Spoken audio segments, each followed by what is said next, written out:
This has become a really fun commitment for me. We came early tonight and we did a little sightseeing around Winston-Salem. What a wonderful town you guys have. Well, I don't know where the heck we were, but we were driving by golf courses and incredible houses. Just really a beautiful town. And I'm having a great time here. You're all very hospitable too.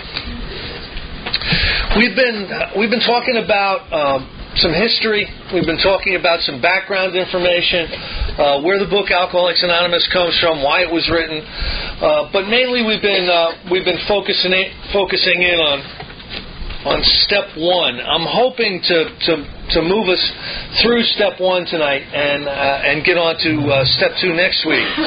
But where we are tonight is on the top of page 25.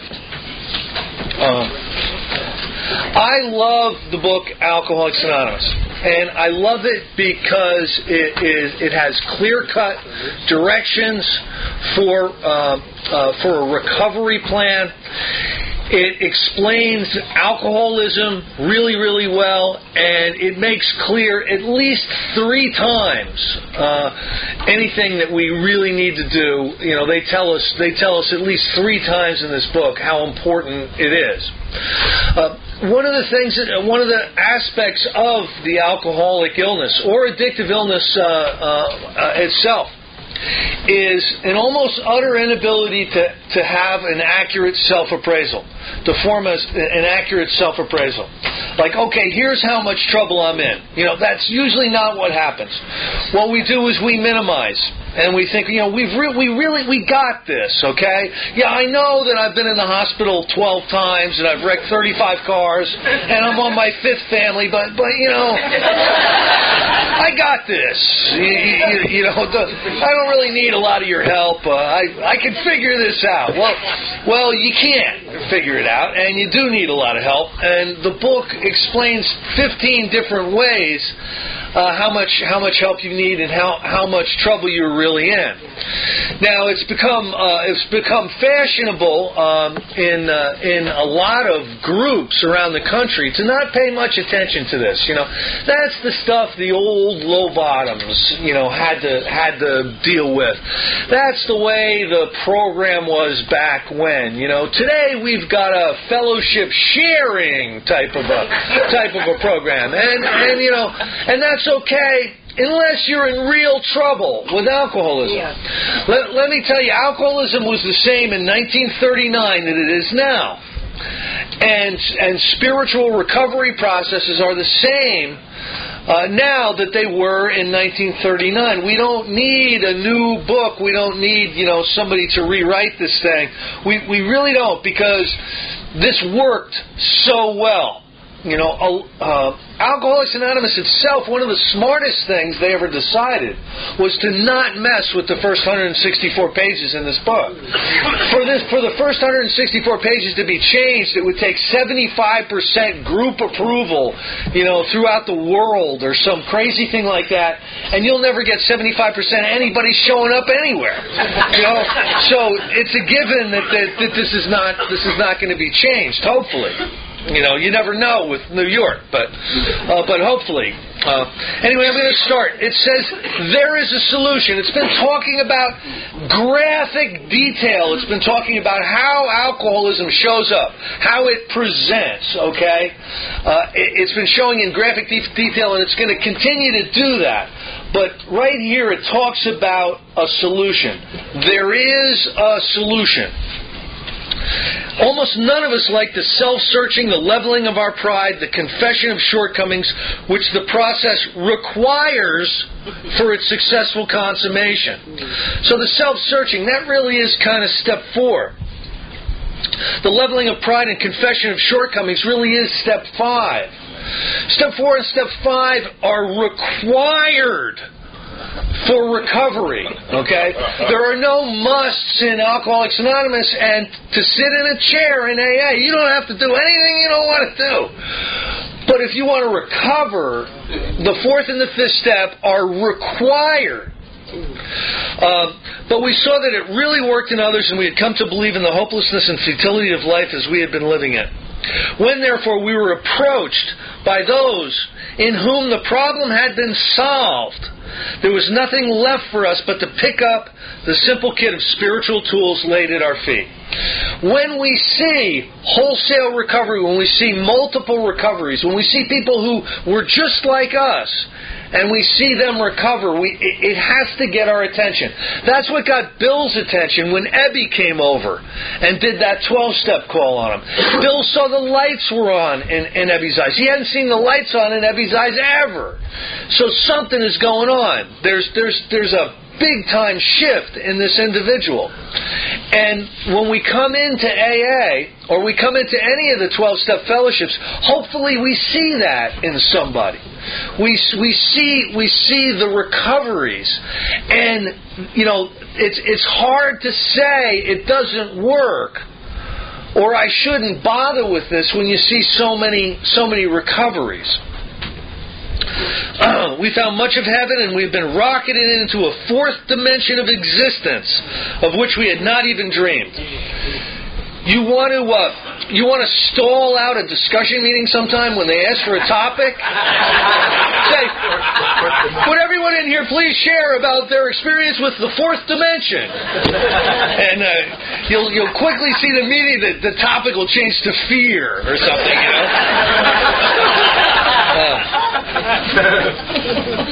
The reason for that, because not everybody gets to the fourth dimension. Not everybody does this work. The great fact is just this and nothing less, that we have had deep and effective spiritual experiences which have revolutionized our whole attitude toward life, toward our fellows, and towards God's universe. What does a spiritual awakening look like? Let's jump to the end of the steps. A spiritual awakening is the solution or the answer or the treatment for alcoholism. What does it look like? How does it manifest? It manifests in your whole attitude toward life, toward your fellows, and towards God's universe changing. It's a shift in perception. It's a deep, deep shift in perception. You no longer see out of the same pair of glasses. And that's part of what a spiritual awakening is. It happens to many of us in many different ways. But the things that are common to spiritual awakenings are those. The central fact of our lives today is the absolute certainty that our Creator has entered into our hearts and lives in a way which is indeed miraculous. He has commenced to accomplish those things for us which we could never do by ourselves.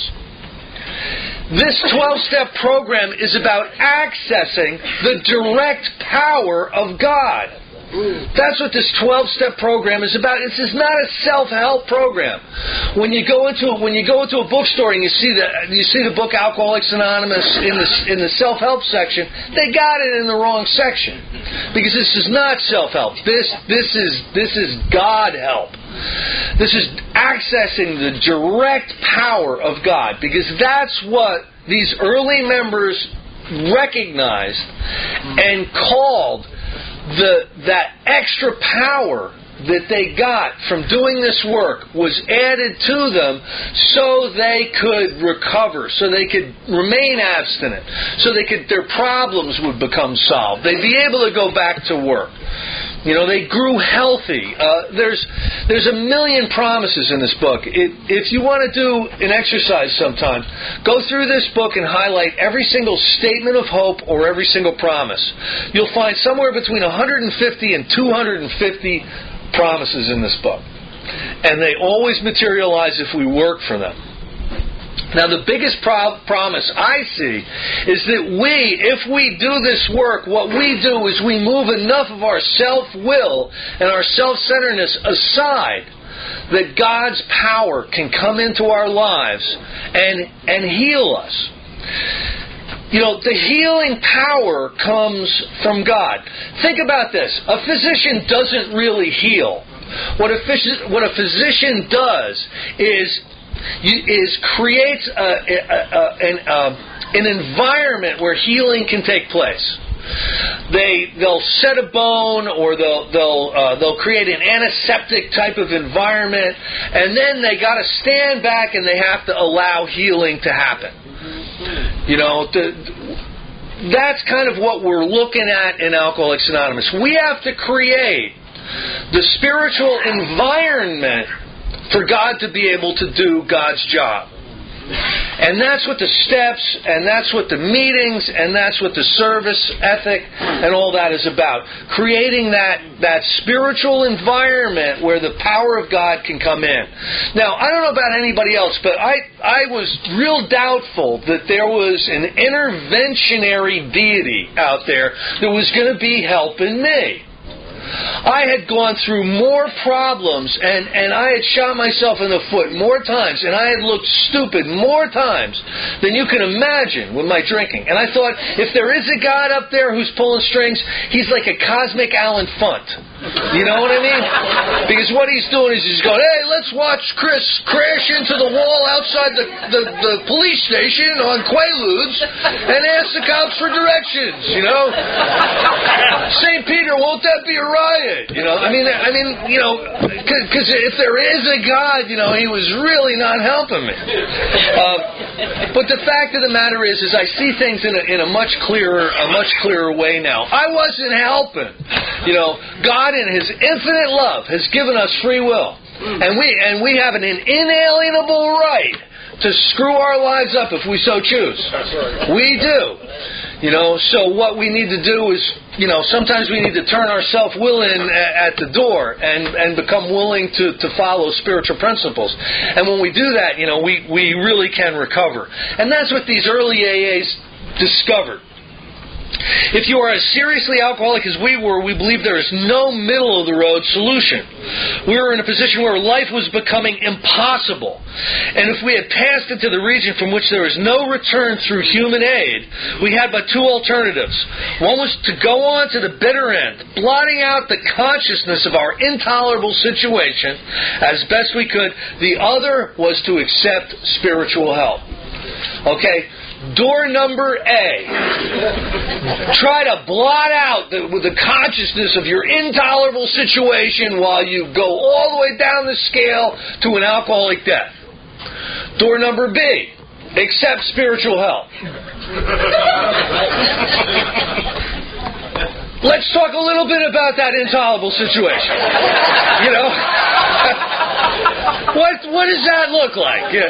Because this is not an easy decision to make. Not for alcoholics. Spiritual help. Oh my God. You know, is there a door number C? You know? Can I go to a therapist? Primal scream therapy, you know? There's got to be something. No, there's not. There's die an alcoholic death, except spiritual help. When you get that clear on your problem, there's a lot less resistance moving through the rest of this work. What kills alcoholics is the resistance to this work. I do a lot of stuff online, and I'm part of a lot of addiction groups on LinkedIn and stuff. And this one guy was pretty much slamming AA and 12-step fellowships the other day, and he was citing statistics. And this is the statistic that he cited. He goes, people that go into AA as a whole, the recoveries are in the single digits. Somewhere around 6% of the people who are exposed to AA get sober and stay sober permanently. And he goes, that's about the same amount of people who, if you gave them a placebo, would stay sober for the rest of their life. And that was a statement this guy made. Now, he's got a lot of money to make, you know, off of alcoholics out there doing clinical and psychiatric and all that type of stuff, okay? So it's not in his best interest for people to run off to AA and actually get sober and recover. But if you're looking at people who walk through that door, he's probably right. Probably somewhere around 6% of the people will end up plugging in enough that they'll be able to stay sober for good and for all. But the fact of the matter is somebody who walks through the door and sits in some meetings, that's not the recovery process. The recovery process is outlined in this book. The recovery process is not attending a bunch of meetings, and that's what those statistics are based on. Because they stand outside the door with a clipboard and they ask you, how long you've been sober, blah blah blah, and they do their thing, and they think they're assessing the success of Alcoholics Anonymous that way. And all they're doing is they're questioning meeting attenders. And you know as well as I do that a lot of people blow through here. See this whole thing as an overreaction to a problem that they've really got under control.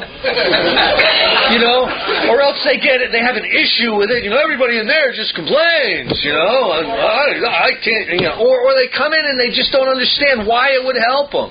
There's a lot of people that blow through here.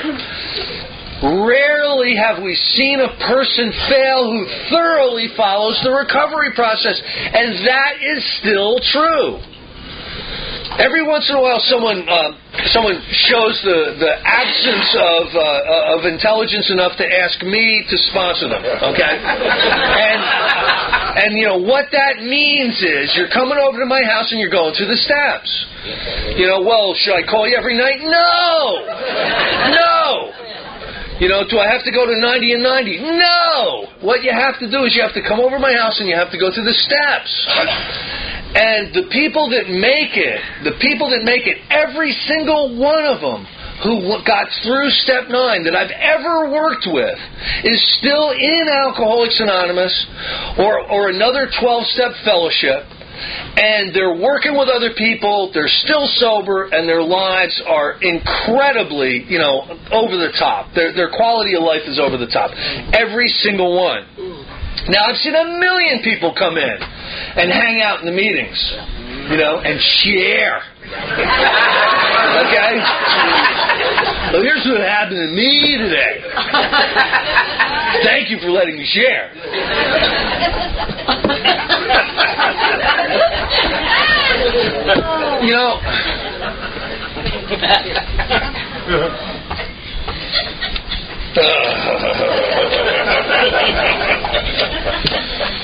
Okay.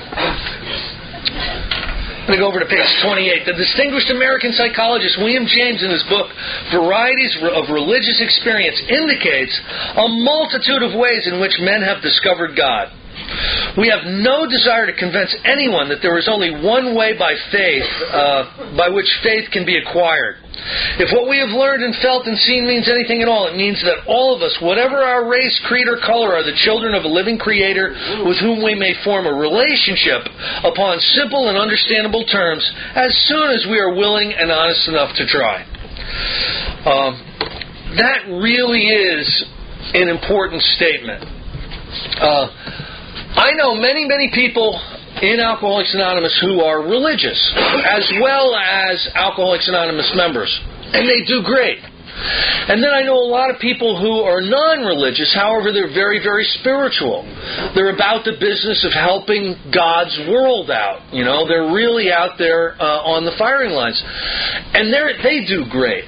These are just people who have learned the spiritual principles. That's what will bring about recovery. And recovery is really saving one's ass, not necessarily saving one's soul. There's two different things to look at there if you are someone of religion. However, I highly recommend getting your ass saved. You know what I'm saying? That's kind of important. Then over on page 29 it says, further on, clear-cut directions are given showing how we have recovered with an ED. These are followed by 42 personal experiences. So, the book is going to lay out how these early members recovered. And the great thing about this is, and it took me a long time to really get into this stuff, because when I first was exposed to it, like a lot of people, I saw it as a 1939 book written by some stockbroker loser, and it wasn't well written, and they're trying to fool you about this God thing, and they're asking you to do all this crazy stuff, and none of it really flows very well. And I like the step book, and I like to go to meetings, and that really was my approach. Well, after suffering in Alcoholics Anonymous for many, many months, I was exposed to this recovery process, and it saved my life. The difference between sobriety and recovery is like the difference between night and day. It's like the difference between black and white. It's the difference between life and death for many of us. Sobriety, although it's a really good idea, if it's not followed up by a recovery program, if you really suffer from addictive illness, you're not going to be able to escape that addictive illness. This recovery process makes you comfortable moving through your life without help from sedatives or alcohol or whatever happens to be your drug of choice. I think we're special. I think, I've done a lot of studies on ancient religions and spiritual traditions, and there's a mystical tradition in the three monotheistic religions. That's Judaism, Islam, and Christianity. There are people that they call mystics. And these mystics are people who go very, very deep into the tradition. There are people like Thomas Merton, and there's a whole bunch of them. And what they'll do is they'll go on silent retreats for months and months and months. I mean, they go deep into this stuff. They pray, and they do these devotions, and it is insane how much intensity they put into this because they want to seek a direct connection with God, and they're giving it everything they have. Those are the mystics. They want more out of a spiritual experience than a normal person who's just going to church on Sunday. I think we are mystics. I think the people that go after the booze and the drugs, we're mystics. We are seeking a connection with God when we do that. We are not comfortable unless we are using. We constantly think about, if I only had a little bit of this, or if I only had a little bit of that, that would bring me to a place where I feel one, And I truly think that alcoholics and addicts are misplaced mystics. What we need to do is we need to channel that intensity going after those substances and the alcohol. We need to channel that into going after a direct connection with God. Because that is what is going to finally make us feel okay. We've been looking to feel okay for a long time. And the final destination is recovery and a connection with God. As you understand God. AA is very, very specific about that. They are not about to start telling you how you need to worship, how what attributes your God has to have, where you have to what religions you should be in. The 12-step programs are not about that. They're not about telling you what kind of a God you need to have. They're about telling you if you don't get a relationship with God, you're going to die. That's what they tell you. I'm going to jump over to more about alcoholism. Most of us have been unwilling to admit we were real alcoholics. No person likes to think he's bodily and mentally different from his fellows. Therefore, it's not surprising that our drinking careers have been characterized by countless vain attempts to prove we could drink like other people. The idea that somehow, someday, Chris will control and enjoy his drinking is his great obsession. The persistence of this illusion is astonishing. Many pursue it into the gates of insanity or death. That is our obsession. Why in the world would you pick up booze after going to AA meetings for 2 or 4 years or whatever? Why would you relapse? Why would you do that? The great obsession is that this time it's going to work for me. This time it'll be okay. If we even think about it at all, we're thinking that we're going to be able to figure out how to control this. And it's because sobriety is untenable to us. We're not happy unless we have a spiritual conversion experience. We're not going to be happy in our own skin just being sober. It's just not going to be good enough for us. We learned we had to fully concede to our innermost selves that we were alcoholics. This is the first step in recovery.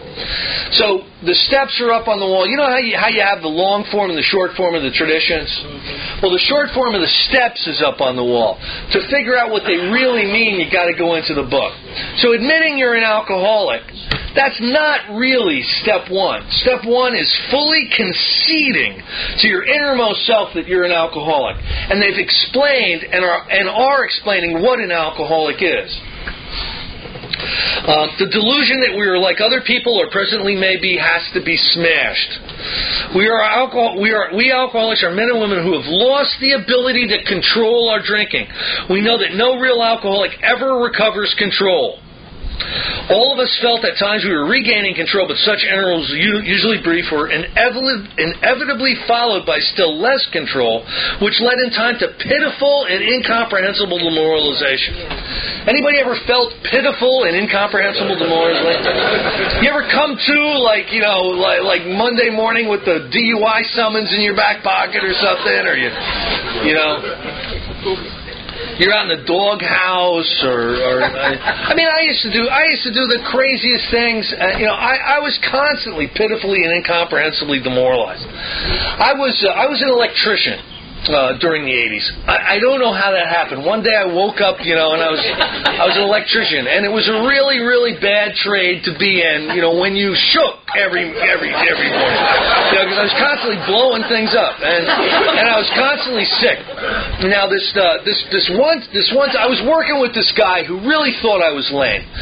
He was in the truck. We were buddies, and the boss would send us out together, and we'd go wire something. I was always electrocuting him by mistake or something. So he was not real happy with me. And this one time, you know how you're really thirsty in the morning if you drank like a quart of whiskey, and you have to rehydrate. Okay. Well, I bought a half a gallon of grape drink this morning. This one morning, and I drank it down, and then I went to work. And we're on the side of this house. We're putting a new service on, so that's the electrical meter and the panel. And I'm messing around in the truck, and all of a sudden my stomach starts going like this, and I go, uh-oh, I've got 6.4 seconds to get somewhere because I am gonna lose this lunch. Now, I didn't want him to see me vomiting because it would have made me look small. So what I did was I tore around the back of this house that we were working on, and I just get around the back of the house, and it was like opening up a fire hydrant. I stuccoed the back of this house with purple vomit. Just stuccoed this house. And I thought I was alone, But what had happened was I looked over, and not 15 feet away is the back deck on the adjoining property with a family sitting there having iced tea. It's like a mother, a father, and 3 kids sitting there having iced tea. And every one of them had the same look on their face. It was like, Mommy, the purple puke monster from hell, Mommy! Oh God! I was forever blowing things up and wiring things wrong, and my boss was. This would go on and on and on. And then this one time I even called up in a drunken blackout and threatened my boss's life. I was going to kill him. I'm going to kill you. And didn't remember it because it was in a blackout and went into work the next day, talk about like pitiful and incomprehensible demoralization. And then there were times when I just couldn't go to work, and I had to just call my boss up and say, I'm shattered. I'm losing my mind. I can't come in. And, being this way, deteriorating like this, then I would start to get really violent. And the last drunk I was on, I ended up threatening my family with a handgun. The last time I was drunk. Now, when you come out of something like that and you realize what you've done, that's pitiful and incomprehensible demoralization. I have never met an alcoholic who's evil. I haven't. I've met people that are evil in AA. I mean, they'll slide their butts in here, for one reason or another to prey on the weak and helpless. Be predators. I've met evil in these rooms, but I've never met an alcoholic who is evil. We're not evil people. We do bad things. We're not really bad people. We suffer incredibly from the bad things that we do because we have a conscience. And we get to a point where we suffer. Mother Teresa was asked one time, "What's the saddest thing you ever seen?" And remember, she's feeding the starving children in Bangladesh and stuff. She goes, "The saddest thing I've ever seen is the loneliness of an alcoholic." Think about that. We are convinced to a man that alcoholics of our type are in the grip of a progressive illness. Over any considerable period of time, we get worse, never better. If somebody comes up to you, in an AA meeting, if you're new, and they shake your hand, they say, "Keep coming, it gets better." Understand they're lying to you, okay? It doesn't get better. Your alcoholism is always going to get worse, but you can put it in remission. Now, here's what I mean by that. The liver and the pancreas of an alcoholic metabolize alcohol differently than Aunt Fanny and Uncle Fudd. Okay, they can have 2 or 3 glasses of wine and they don't get the craving. They don't go into the city to get cocaine. You know what I mean? They're fine with like a couple of glasses of wine.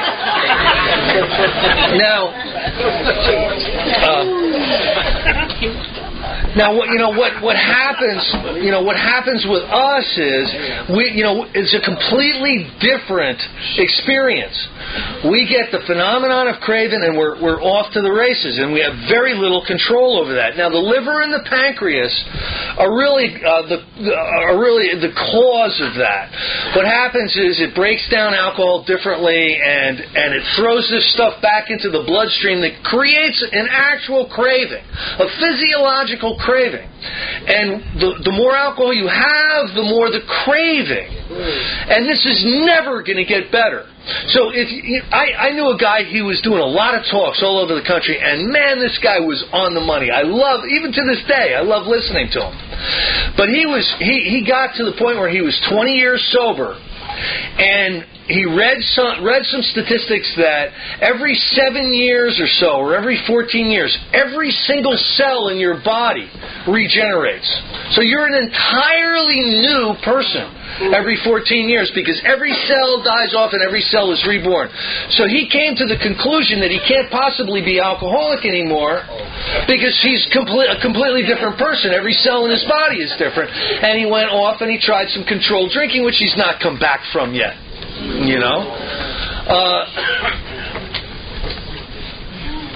If you cross the line to the point where you experience the phenomenon of craving with alcohol, you've crossed the line. You can never drink alcohol safely again, ever. 50 years from now, you can't drink alcohol again safely. You need to stay abstinent. And understand the problem is staying abstinent. You can't do it, is what this book is saying. If you could do it, they'd hand out a pamphlet at every detox saying, "Don't drink," and you'd be fine. But that's not what happens with us. We figure out every kind of way we possibly can to figure out how to start drinking again. Despite all we can say, many who are real alcoholics are not going to believe that they are in this class. By every form of self-deception and experimentation, they will try to prove themselves exceptions to the rule, therefore non-alcoholic. If anyone who is showing inability to control his drinking can do the right about face and drink like a gentleman, our hats are off to him. Heaven knows we have tried hard enough and long enough to drink like other people. So I'll tell you what, I'm going to go over a couple of tests here. This book actually has tests for whether or not you have the allergy of the body and whether or not you have the obsession of the mind. So if you're unclear on step 1, this book is going to have some directions for you. Not the type of directions that you're going to hear shared, in the next discussion meeting, most likely. But it's got some directions in here because it's important to be able to get to your truth in step 1. We do not like to pronounce any individual as alcoholic, but you can quickly diagnose yourself. Step over to the nearest bar room and try some controlled drinking. Try to drink and stop abruptly. Try it more than once. It will not take long for you to decide if you are honest with yourself about it. It may be worth a bad case of the jitters if you get full knowledge of your condition. Now understand, I am not telling anybody in here to go over to the bar and try some controlled drinking. It's in this book, and it's in the book because they believe that without an accurate understanding of step one, there's going to be little motivation for you to go through the rest of the recovery process. Only if you know you are painted into a corner will you move forward with this stuff. Marty Mann was the first woman to stay sober in AA, and she started the National Council on Alcoholism and got very, very involved with alcohol and drug policy and stuff. She did an enormous amount of good for us, and her good works are still carrying on today.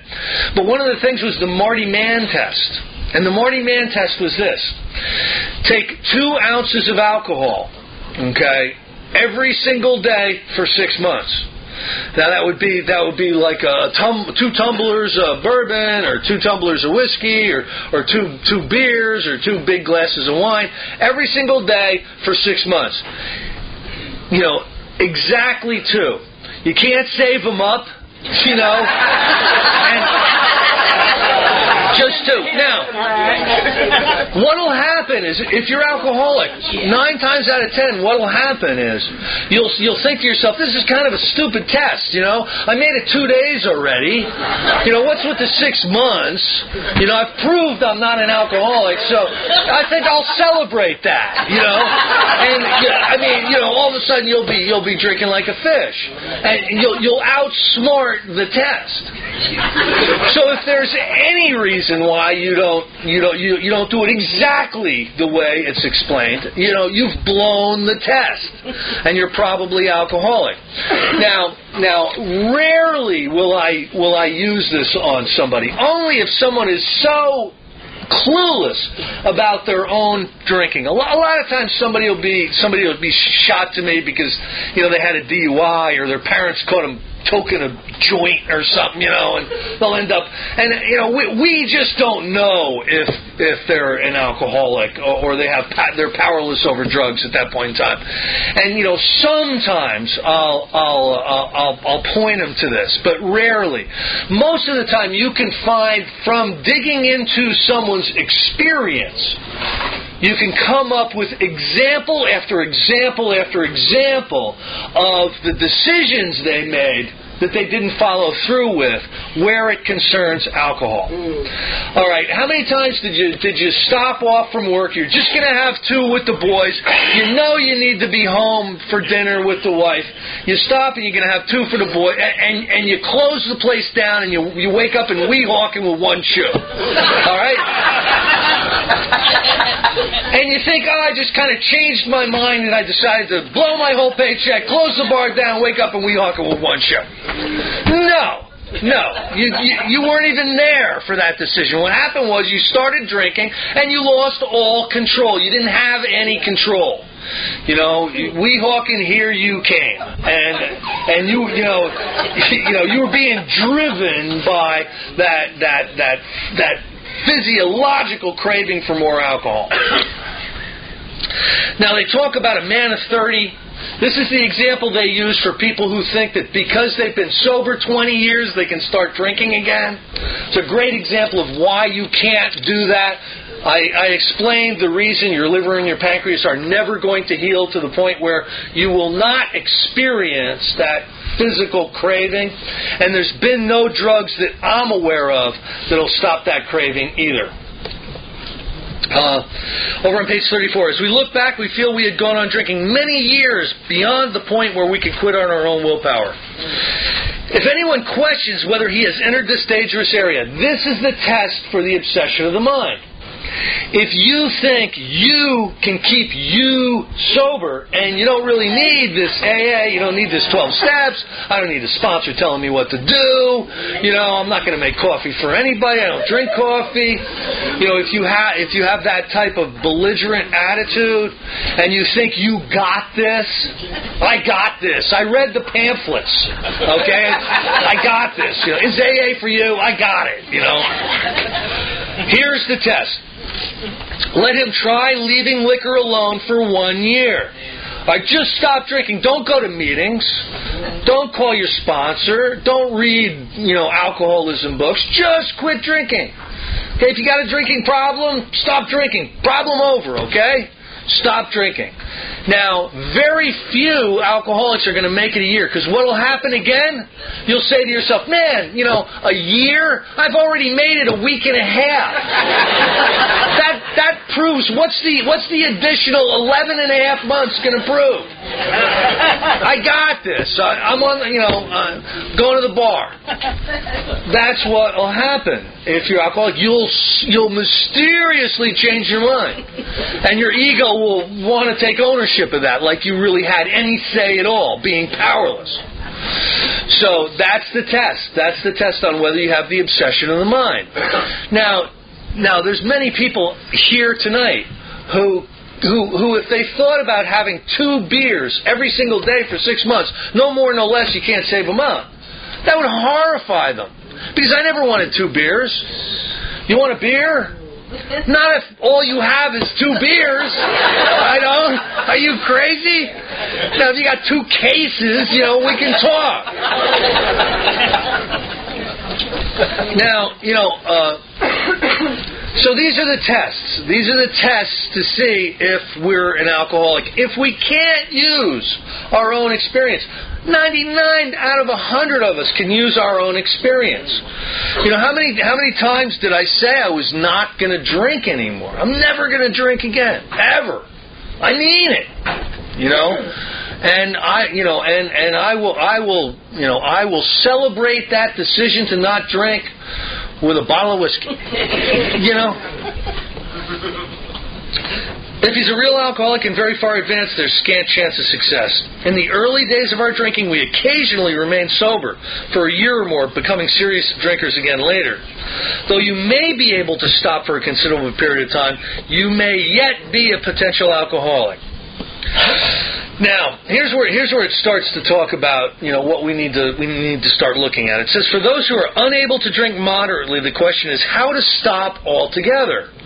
We're assuming, of course, the reader desires to stop. Whether such a person can quit upon a non-spiritual basis depends upon the extent to which he has already lost the power to choose whether he will drink or not. All right, this is one of the most important sentences in this book. Whether such a person can quit any type of addiction, any type of obsessive-compulsive disorder. You can plug into this. If you're a drug addict, if you're an alcoholic, if you have a process addiction like gambling or sex or food, okay, you can plug this in here.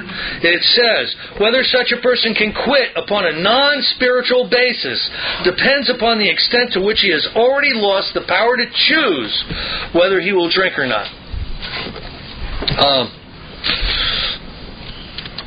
Over on page 35, what sort of thinking dominates an alcoholic who repeats time after time the desperate experiment of the first drink?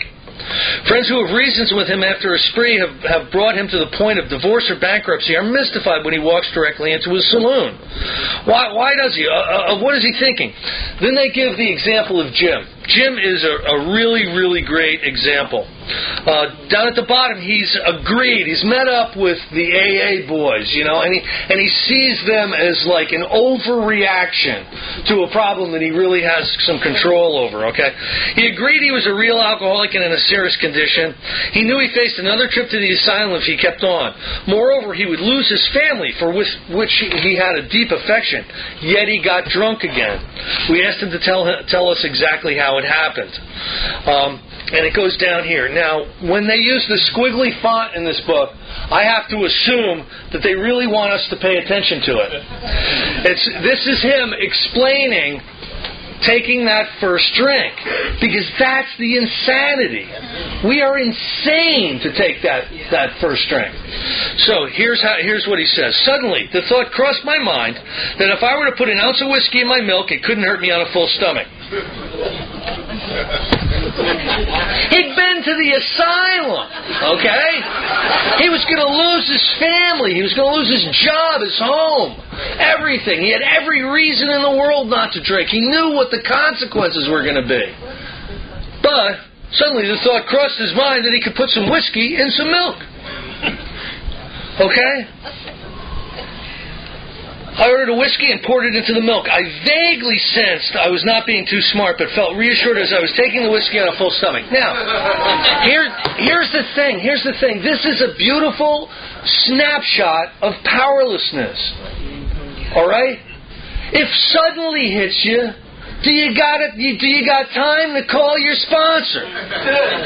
Do you got time to pick up a coffee commitment down at the club? No. If suddenly hits you, you're drinking milk and whiskey. You know what I mean? And that's it. You don't even think about it. You vaguely sense this might not be such a good idea. And all of a sudden you're banging on the bar going, how the hell could I got drunk again? This is nuts. This is a beautiful example of powerlessness.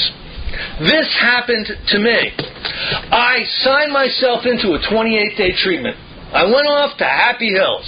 Okay? I got out of the 28-day treatment and I joined up with the outpatient process. I was going to AA meetings 2 a week and I was going to 2 outpatient a week. And I was telling everybody, I'm done drinking forever. This is it. You know, I'm going in for the cure. I'm done. As I'm going to an AA meeting, the thought crosses my mind that it's been almost 3 months since I've been drunk. I don't even remember what it's like to be drunk. I don't see how I can possibly do this stuff without really understanding what the heck is going on. I'll bet you if I bought a gallon of vodka and I drank it, it would make me feel so bad I would zoom back in to that AA and outpatient and everything, and I'd really do a bang-up job on it. And so I went and I bought a gallon of vodka and I started drinking it, and 1 drink, good idea, sounds like a good idea. 2 drinks, yes, a good idea, starting to feel it. 3rd drink, oh my God, what have I done? I've opened up the cage door to the beast, and I'm going to be dragged around like a rag doll. Now think about this. Suddenly, the thought crossed my mind that buying a gallon of vodka would improve my sobriety. Okay? That's what happened to me. And 3 drinks into this vodka, I realized I'd made a horrible mistake. Because I opened it up.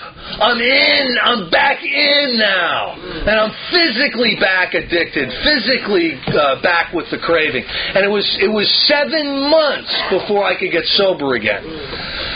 So I understand this stuff. I know what powerlessness looks like. Thus started one more journey to the asylum for Jim. It's my favorite line in the book. I have a T-shirt that says that. I do.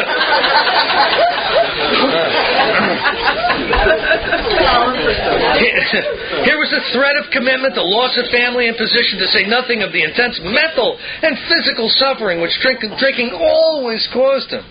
He had much knowledge about himself as an alcoholic. Okay, he'd been with the AAs. Yet all reasons for not drinking were easily pushed aside in favor of the foolish idea that he could take whiskey if only he had mixed it with milk. All right. Well, kid, all you really need to do is keep your memory green.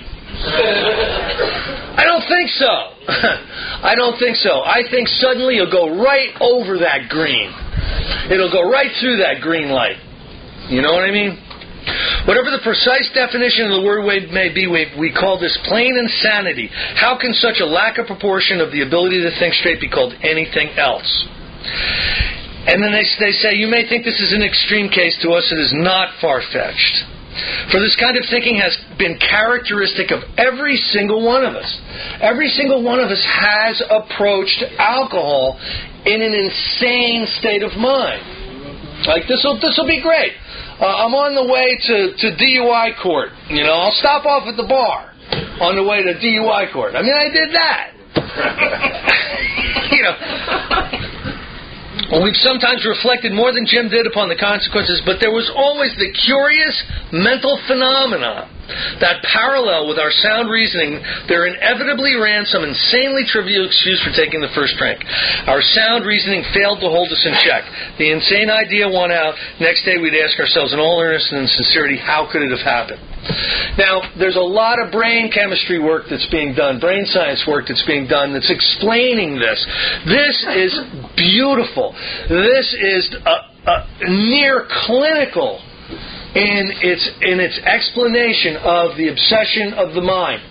And the science that they're doing on alcoholics and drug addicts at this point in time is lining right up with this. Okay, it's real proofs for this theorem that those guys wrote back in 1939. Then they talk about the jaywalker. One of my favorite treatment centers is the Jaywalker Lodge. It's out west. The jaywalker is the guy who really enjoys running in front of cars and just missing, just getting missed. And he gets a real thrill out of it, but he starts to get hit. He starts to get run over, and his legs start to get broken. Everybody's saying, look, man, you're nuts. You got to stop jumping in front of cars. No, I'll be careful. And then he finally gets his back broken, okay? And everybody's like looking at this guy like, what an idiot. What an idiot. How does he not know how dangerous it is? How does he not know how much trouble he's in? When I first read this, I thought, this has nothing to do with me. Every single night, I got drunk out of my mind, and I would land on the floor, and I don't know about anybody else, but I would wake up with contusions, and you ever wake up with like injuries that you have absolutely no idea how you got, like stitches, and that was, I'm the jaywalker, and it's getting worse. A trolley car's on the way, That's me. Now they talk about Fred. They talk about Fred's a partner, he was interested when they talked to him. He was interested and concluded that he had some of the symptoms, but he was a long way from admitting that he could do nothing about it himself. How many newcomers have you gone up to who've got this kind of an attitude? Yeah, I've got some of these symptoms, but I really got this. I'd like you to come over to my house, and every Tuesday to start going through the steps. There's 3 home group meetings I want you to be at. Here's my phone number. I want to call at least a couple of times a week to see what's going on with you. I'd like you to take on a coffee commitment as soon as you can. And it's like, oh wow, man, I'd hook up with all that, but the Grateful Dead are touring, and I always take the summer off to tour with the Dead, and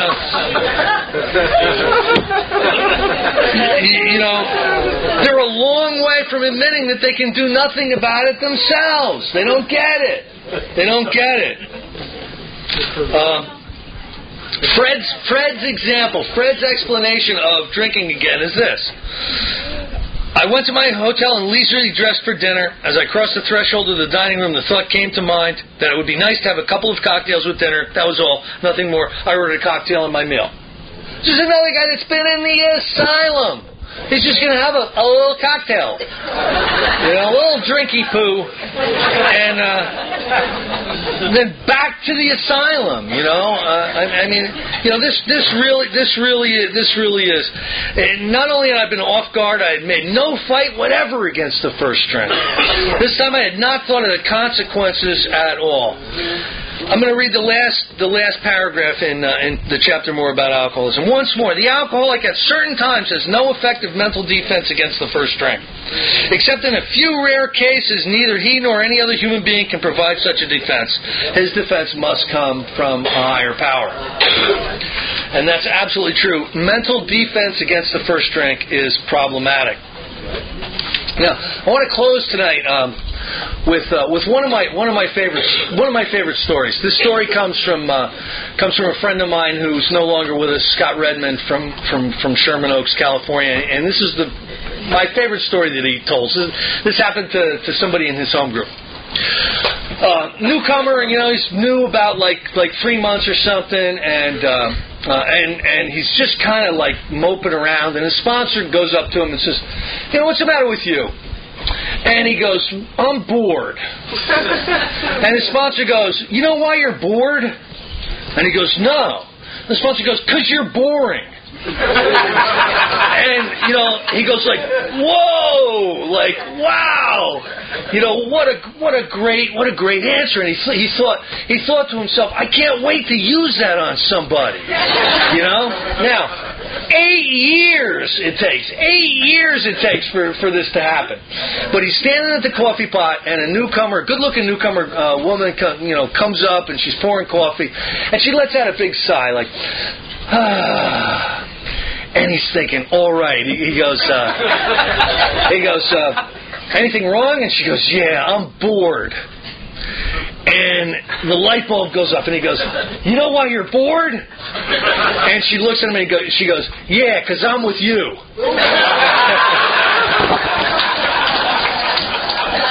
Thanks a lot.